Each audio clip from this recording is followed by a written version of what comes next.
மீண்டும் உங்களை நாம் சந்திப்பதிலே மிக்க மகிழ்ச்சி அடைகின்றேன். நான் இலங்கையில் இருந்து பதுளை போதனா வைத்தியசாலையில் இருந்து வைத்தியர் கிருஷான் வேதநாயகம்.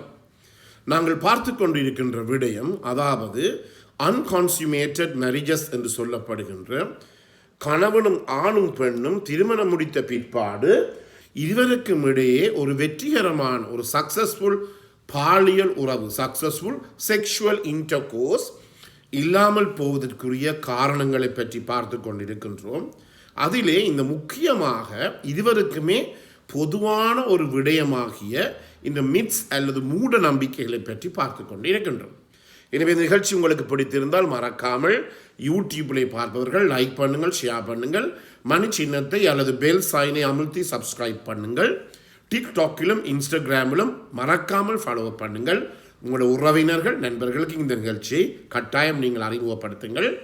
நேரடியாக தொடர்பு கொள்ள விரும்பினால் வெளியூர் நண்பர்கள் இமோ ஊடாக, வாட்ஸ்அப்பின் ஊடாக 094-777-35-62-45 மூலம் தொடர்பு கொள்ள முடியும். உள்ளூர் நண்பர்கள் 077-35-62-45 மூலம் தொடர்பு கொள்ள முடியும். எனவே இன்னும் ஒரு பிரச்சனை இருக்கிறது என்று என்னவென்றால், சில பேர் தங்களுடைய லவர்ஸை அல்லது பெண் தோழிகளை கூட்டிக் கொண்டு வருவார்கள். டாக்டர், இவரை சோதித்து பார்த்து இவர் ஒரு கன்னியா, வேர்ஜினா என்று சொல்லுங்கள். என்னத்தை சோதித்து பார்க்க சொல்லி அவரிடம் கேட்டால் அவருடைய கன்னித்திரை என்று சொல்லுவார்கள். இது பல தடவைகளிலே என்னுடைய 38 வருட இந்த மருத்துவ வாழ்க்கையிலே நான் பல பேரை இப்படிப்பட்டவர்களை சந்தித்திருக்கிறேன். ஸோ இது முற்றிலுமே பிழையானது. அதாவது சொல்லப்படுவது என்னவென்றால், even experience doctor cannot really determine sexual history by examining the hymen. அதாவது மிகவும் அனுபவம் வாய்ந்த ஒரு வைத்தியரால் கூட ஒரு பெண்ணினுடைய கன்னித்திரையை சோதித்து அதன் மூலமாக அவர் கன்னியாக இருக்கிறாரா அதாவது யாரோடையாவது முதலிலே செக்ஸ் வைத்திருக்கிறாரா என்று சொல்ல முடியாது.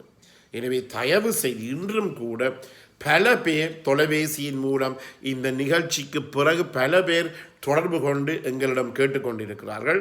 எனவே இவர்கள் எல்லாம் கவனித்துக் கொள்ள வேண்டியது என்னவென்றால், அதாவது கன்னித்திரைக்கும் இந்த வேர்ஜின், அதாவது அந்த பெண் ஒருவருடனும் பாலியல் உறவு முதல் வைத்துக் கொள்ளவில்லை என்பதற்கும் ஒரு விதமான தொடர்புகளே கிடையாது. உண்மையாக சொல்ல போனால் இந்த கன்னித்திரை என்ற சப்ஜெக்டை நாங்கள் மறப்பது நல்ல. இது ஒரு மெடிக்கலிலே, அதாவது ஒரு மருத்துவ உலகத்துடன் சம்பந்தப்பட்ட ஒரு வசனமில்லை இந்த கன்னித்திரை. இது எங்களுடைய கலாச்சாரம் அல்லது சமூகத்துடன் தொடர்புபட்டதே தவிர மருத்துவ உலகத்துடன் ஒரு விதமான சம்பந்தமும் கிடையாது. எனவேதான் இந்த நிகழ்ச்சியை பார்த்து கொண்டிருக்கிறவர்கள் இனியாவது ஒரு வைத்தியரிடம் போய் அவனிடம் காசு நீங்கள் கொடுக்க வேண்டாம், என்னுடைய கேர்ள் ஃப்ரெண்டை சோதித்து இவர் மனைவியை சோதித்து இவர் கன்னியாக இருக்கிறாரா என்பதை இல்லையா என்பதை தெரிவித்துக் கொள்ளுங்கள் என்று சொல்லி, உண்மையாக அது நாங்கள் பெண்களுக்கு செய்கின்ற ஒரு பாரதூரமான ஒரு தீங்கு, ஒரு தீமை, அல்லது அவர்களை நாங்கள் முழுவதுமே இன்சல்ட் பண்ணுவது, அதாவது அவர்களை நாங்கள் ஒரு கீழ்த்தரமாக நினைக்கின்ற ஒரு நிகழ்ச்சிக்கு சமனாக இருக்கின்றது. எனவே இதை முக்கியமாக நீங்கள் கவனித்துக் கொள்ள வேண்டும். நான் அடிக்கடி இப்படிப்பட்டவர் சொல்லுகிறது என்னவென்றால், ஒரு பிள்ளை உங்களுக்கு பிறந்த பிற்பாடு நீங்கள் தான் அந்த பிள்ளையினுடைய அப்பா என்று சொல்லி கைகாட்டப் போவது உங்களுடைய மனைவி, வேறு ஒருதரும் இல்லை.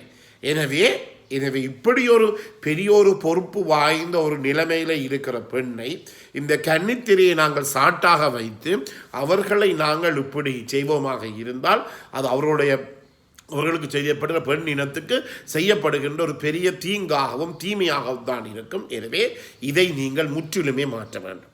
அடுத்ததாக இன்னும் ஒரு பிரச்சனை இருக்கிறது என்னவென்றால், டைட் ஹைமன் மீன்ஸ் வெர்ஜின். அதாவது இந்த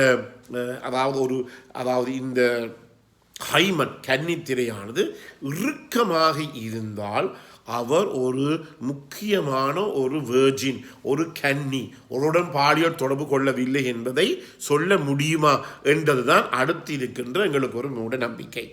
உண்மையாக எங்களை தேடி பலதரப்பட்ட பாலியல் தொழிலாளிகள் வருகிறார்கள். அவர்கள் ஒவ்வொரு முறையும் சொல்லி எங்களுடன் சொல்லி சிரிப்பார்கள். என்னென்றால், நாங்கள் எங்களோட வாடிக்கையாளர் வருகின்ற போது நாங்கள் எங்களுடைய இந்த பெல்விக் ஃப்ளோ மசில்ஸ், அதாவது இடுப்பு என்பு தசைகளை நன்றாக இறுக்கி பிடிப்போம் டாக்டர். இதன் மூலமாக அந்த ஆணுக்கு இந்த இன்டர்கோர்ஸ் உட்புகுத்துகின்ற போது ஒரு நல்ல இறுக்கமாகவும் டைட்டாகவும் இருக்கும். அதே நேரத்தில் நாங்கள் வாய் மூலமாக சத்தத்தையும் போடுவோம். இதன் பிற்பாடு அவர்கள் இதை நினைத்து ஏமாந்து விடுவார்கள். அதே நேரத்தில் நாங்கள் 2500 ரூபாய் காசுக்கு பேசினால் 5000 ரூபாயை கூட தந்துட்டு போகிற நபர்களும் இருக்கிறார்கள் என்று சொல்லி இது என்னுடைய காதினூடாக கேட்ட செய்தி. எனவே யோசிச்சு கொள்ளுங்கள், இந்த டைட் ஹைமன் இறுக்கமான இந்த கன்னித்திரைக்கும் இந்த வெர்ஜினிட்டி என்று சொல்லப்படுகிற, அதாவது ஒரு பெண் வேறொருடன் தொடர்பு கொள்ளவில்லை என்பதற்கும் ஒரு விதமான தொடர்புகளும் கிடையாது. இந்த டைட், அதாவது இந்த நீங்கள் பாலியல் உறவை செக்ஸை வைத்துக் கொள்ளுகின்ற போது அந்த ஹைமன் அல்லது அந்த வெஜைனா, அந்த யோனி பகுதி இறுக்கமாக இருப்பதற்கு காரணம் என்ன? அந்த பகுதியிலே நான் முதலில் சொல்லுவ போது இந்த பெல்விக் ஃப்ளோ மசில்ஸில் இருக்கிற அந்த மசில் டோன், இந்த தசைகளினுடைய அந்த இறுக்கம். அதே தவிர அதிலே கன்னித்திரைக்கும் இதுக்கும் ஒரு விதமான தொடர்புமே கிடையாது. எனவே தயவு செய்து இந்த நிகழ்ச்சியிலே கடைசியிலே நான் சொல்லுகின்ற விடயம் என்னவென்றால், இந்த கன்னித்திரை என்று சொல்லி போட்டு உங்களுடைய வாழ்க்கை வீணாக்க வேண்டாம். மிகவும் முக்கியமானது. எனவே இந்த நிகழ்ச்சிக்கு பிற்பாடு பல பெண்கள் என்னுடன் தொடர்பினை மேற்கொண்டு தங்களுடைய கருத்துக்களை, நல்ல ஆதரவை தெரிவித்துக் கொள்கிறார்கள்.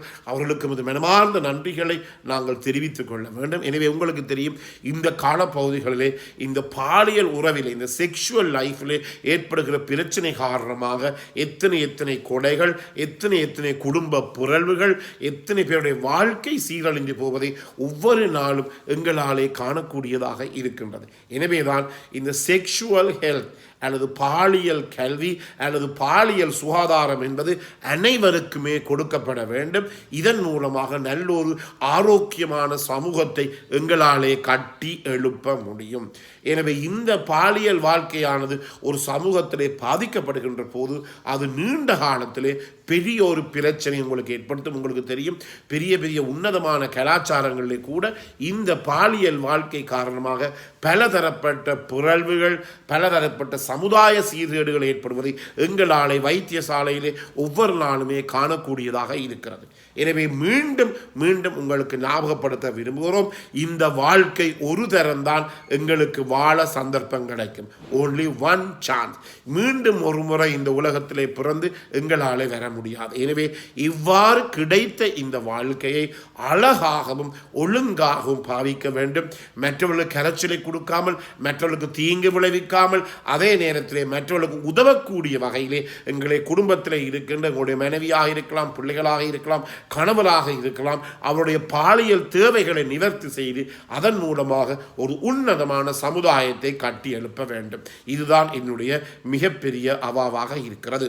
எனவே இவ்வளவு காலமும் நீங்கள் நமக்கு தருகின்ற ஆதரவுக்கு நமது மனமார்ந்த நன்றிகளை தெரிவித்துக் கொண்டு மீண்டும் உங்களை சந்திக்கும் வரை நன்றி, வணக்கம்.